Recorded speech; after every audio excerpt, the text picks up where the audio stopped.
Hello friends, स्वागत है आपका एक बार फिर से अपने यूट्यूब चैनल नॉलेज में। इनकम टैक्स की हम कैलकुलेशन इस फाइनेंशियल ईयर 2023-24 के लिए किस प्रकार करेंगे, आज की प्रोसेस यही है। आइए प्रोसेस स्टार्ट करते हैं। सबसे पहले हमें इनकम टैक्स कैलकुलेशन के लिए एक सॉफ्टवेयर की ज़रूरत होती है। जैसे मैं आपको बता देता हूँ, एक सीपी कुर्मी नाम से सॉफ्टवेयर आता है, सभी को पता होगा। उसे डाउनलोड किस तरह करना है मैं बता देता हूँ आपको सबसे पहले गूगल पे जाके सीपी कुर्मी टाइप करना है 2023-24 इनकम टैक्स कैलकुलेटर। उसके बाद आपको इस तरह का एक होम पेज ओपन होगा। यहाँ आपको नीचे आना है स्क्रॉल करके थोड़ा। जैसे आप स्क्रॉल करके आएंगे आपको यहाँ पे एक्सेल शीट दिख जाएगी। यहाँ लिखा हुआ है income tax calculation excel software financial year 2023-24। इस पर आप जैसे ही क्लिक करेंगे आपकी ये फाइल डाउनलोड हो जाएगी और आपको यहाँ डेस्कटॉप पे इसको सेव कर लेना है। जैसे आप इसको डेस्कटॉप पे सेव करेंगे, मैं बता देता हूँ, मैंने पहले से सेव की हुई है। यहाँ हम देखेंगे ये जो कैलकुलेशन है एक्सेल के सॉफ्टवेयर में, इसको मैं ओपन कर लेता हूँ एक बार एक्सेल शीट को।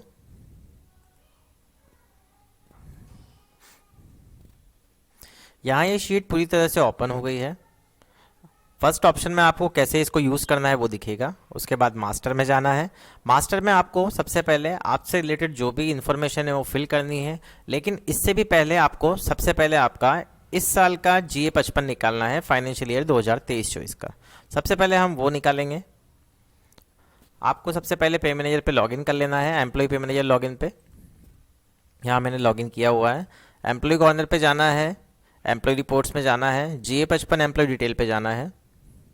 उसके बाद आपको यहाँ से सेलेक्ट ईयर करना है 2023-24 एंड आपको यहाँ से नॉन एस्टिमेटेड सेलेक्ट कर लेना है और यहाँ से आप PDF फॉर्मेट डाउनलोड कर लेंगे। ये फॉर्मेट डाउनलोड करने के बाद आप इसका प्रिंट निकाल लीजिए या इसको डेस्कटॉप पे सेव रख लीजिए, जैसा भी आप चाहें। इसको मैं ओपन करके बता देता हूँ आपको।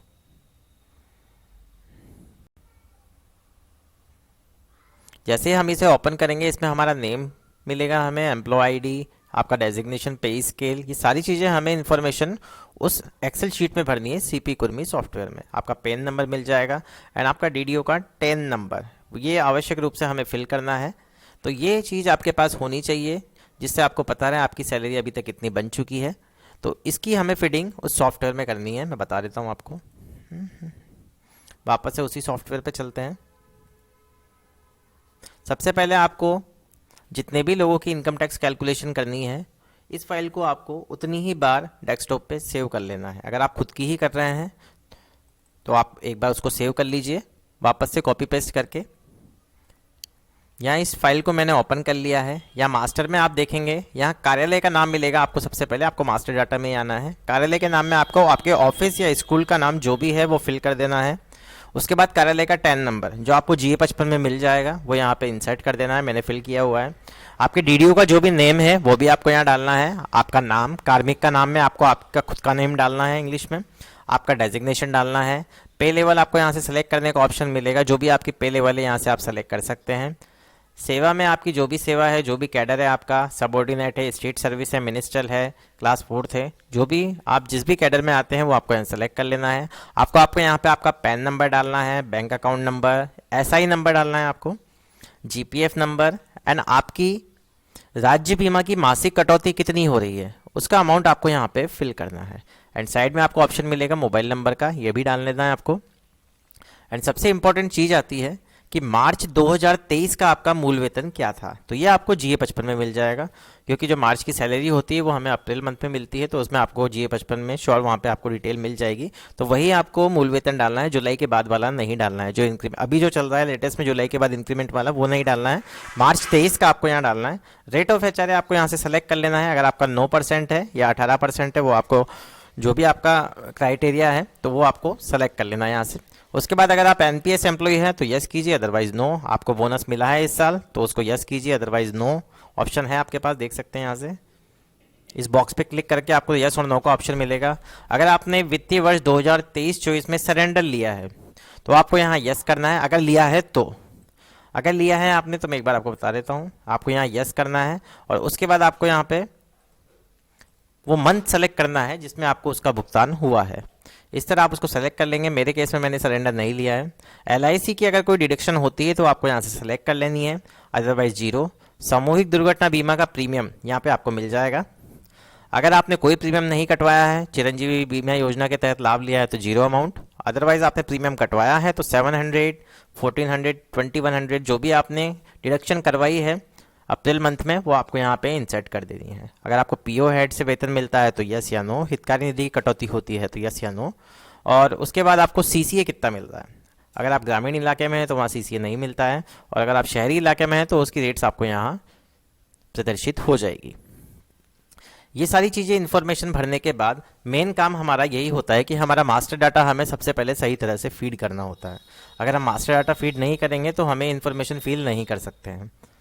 ये इन्फॉर्मेशन फिल करने के बाद हमें आगे ऑप्शन मिलता है GA55 का, इस पर हम क्लिक करेंगे। जैसे ही हम GA55 पे क्लिक करेंगे, ऊपर जो आपने डिटेल फिल करी है एम्प्लॉय से रिलेटेड वो आपके सामने शो होगी। उसके बाद आपको यहाँ पे मैंने मार्च में मेरी बेसिक पे डाल रखी थी, वो ऑटोमेटिक यहाँ आ जाएगी। और ऑटोमेटिक आने के बाद आप देखेंगे कि जुलाई के मंथ में ऑटोमेटिक यहाँ इंक्रीमेंट लग जाएगा। इस सॉफ्टवेयर में सिर्फ आपको बेसिक डालनी है। मान लीजिए अगर आपके बीच में कहीं ACP लगी है या आपका फिक्सेशन वगैरह कहीं हुआ है तो आप आपके GA55 के अकॉर्डिंग उसको देख के उसमें यहाँ करेक्शन कर सकते हैं। ये इजीली करेक्शन हो जाता है। यहाँ पे आप देख सकते हैं, यहाँ आप इसकी बेसिक चेंज करेंगे तो ऑटोमेटिक वो बेसिक सारी ले लेगा। अभी इसको हम चेंज नहीं करेंगे, अदरवाइज सारी सेल चेंज हो जाएगी। यहाँ DA की कैलकुलेशन आप कर लीजिए कि DA उस टाइम यही था। आपके GA55 में जो भी आपका अमाउंट आ रहा है उसी के अकॉर्डिंग आपको करना है। जैसे ग्रॉस सैलरी यहाँ पे आ रही है, आपकी ये डिडक्शन आपके यहाँ आ रही है या नहीं आ रही है, तो टोटल डिडक्शन आपको यहाँ डाल देनी है। नेट पेमेंट में आपको इतना ही पेमेंट मिला है ना, ये आपको GA55 में ही चेक करना है। मैं एक बार देख लेता हूँ। GA55 की रिपोर्ट में आपको दिखा देता हूँ वापस से। यहाँ हम देखेंगे ग्रॉस सैलरी बन रही है, वो ये अमाउंट यहाँ पे आ रहा है। जब ये जो भी ग्रॉस सैलरी है उसका अमाउंट एंड नेट अमाउंट भी यहाँ शो हो रहा है। दोनों का अमाउंट हमें step by step month wise यहाँ पे मिलाते चलना है। बीच में आपको DA एरर भी मिलेगा, उसकी फीडिंग आपको नीचे करनी है अगर वो एक्सेल शीट में शो नहीं हो रहा है। DA एरर भी आपको एक्सेल शीट में ऑटोमेटिक ही शो होगा। अब हम देखते हैं यहाँ पे वापस से उस शीट पे चलते हैं।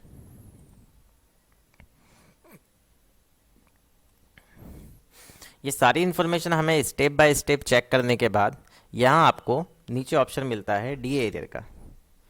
GA55 में आपको ये चेक कर लेना है कि जनवरी से मार्च का DA आपका यही था ना, जो आपके GPF में जमा हुआ है, आपको यहाँ दिख जाएगा। उसके बाद आपका DA एरियर अभी जो जुलाई से बना है अक्टूबर तक का, वो भी आपको यहाँ दिख जाएगा। उसकी डिटेल आपको सही फिल करनी है। अगर आपके GA55 में अदर अमाउंट आ रहा है या किसी कैलकुलेशन में कोई प्रॉब्लम आ गई है तो आप उसे यहाँ से सही कर सकते हैं। तो मैं आपको बता देता हूँ एक बार करेक्शन करके। जैसे मान लीजिए पहले यहाँ पे आ रहा था 5728, मैं इसको 6000 कर दूंगा। मान लीजिए मेरे GA55 में 6000 अमाउंट है तो ऑटोमेटिक आगे की चेंज देखेंगे आप, सारी यहाँ पे सिस्टम चेंज हो गया है, सारी डिजिट यहाँ पे ऑटोमेटिक चेंज हो गई है। मैं वापस से सही कर देता हूँ।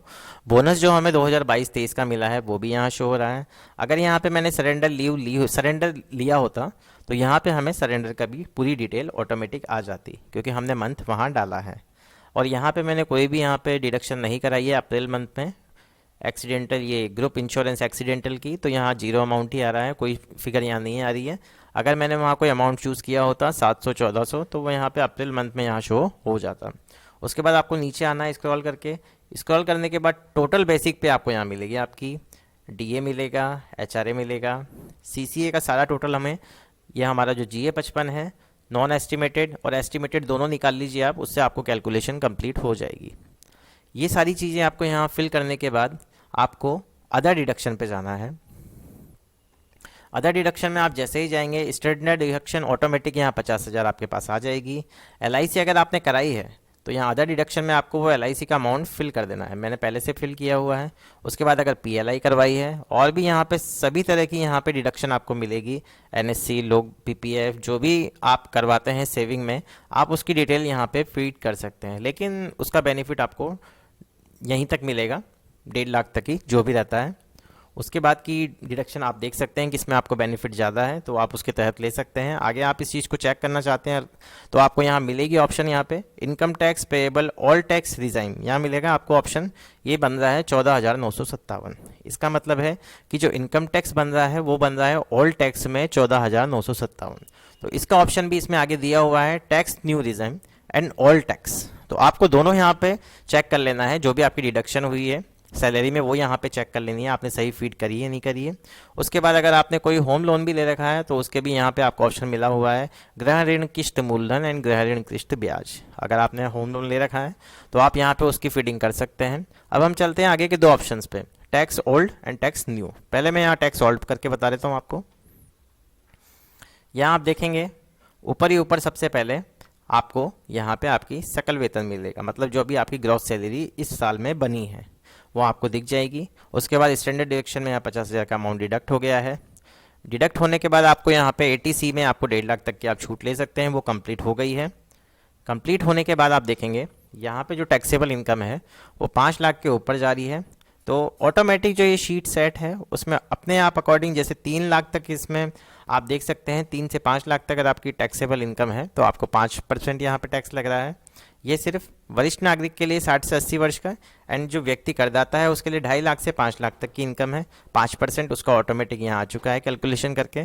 तो ये 5 लाख से जो 10 लाख पे 20% लगेगा, यहाँ पे 3 पार्ट है 5%, 20% एंड 30%।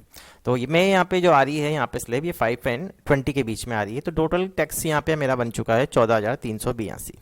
लेकिन अब मुझे ये भी चेक करना है कि मेरा यहाँ पे टैक्स जो है वो न्यू में क्या बन रहा है, इसको मैं एक बार चेक कर लेता हूँ। हम देखेंगे कि यहाँ पे जो न्यू टैक्स होता है उसमें 80C की आपको छूट नहीं मिलती है। आप देख सकते हैं यहाँ पे 80C में कोई भी डिडक्शन यहाँ शो नहीं हो रही है, सिर्फ आपको स्टैंडर्ड डिडक्शन का यहाँ लाभ मिलता है। लेकिन इस बार जो रूल चेंज हुआ है उसमें एक बेनिफिट है कि जिनकी 7 लाख तक की इनकम है टैक्सेबल, उनको यहाँ पे कोई टैक्स नहीं देना है, उनको यहाँ पे विदाउट टैक्स रहेगा 7 लाख तक की इनकम पर। 7 लाख की इनकम के ऊपर अगर आपका कोई टैक्स लगता है तो उसका पार्टीशन यहाँ कर रखा है, ये शीट ऑटोमेटिक यहाँ पे टैक्स कैलकुलेट कर लेगी। तो मेरा जो टैक्स आ रहा है इस तरह आप समझ जाएंगे कि आपका न्यू में कोई टैक्स आ रहा है ज़्यादा या आपका ओल्ड टैक्स में आपका टैक्स बन रहा है। तो अब आप यहाँ देखेंगे कि मेरा जो टैक्स बन रहा था वो टोटल बन रहा था इस शीट में 20,941, लेकिन जो मेरी टैक्सेबल इनकम है वो 7 लाख से कम है।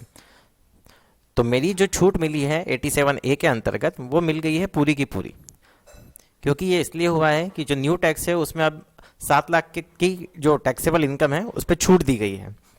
उसके बाद ही आपकी अगर सैलरी 7 लाख से ज़्यादा होती है तो आपके उसको टैक्स लगेगा और वो शीट में ऑटोमेटिक कैलकुलेट होकर आपके सामने आ जाएगा।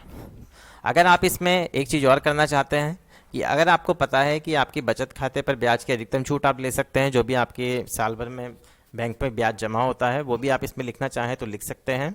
और एफडी से जो भी आपको प्राप्त हुआ है, अगर आपने कोई सामाजिक संस्थाओं में कोई राजनीतिक पार्टी होती है उनको कोई चीज़ डोनेट करी है, जो भी राशि डोनेट करी है उसकी भी छूट आप इसमें ले सकते हैं।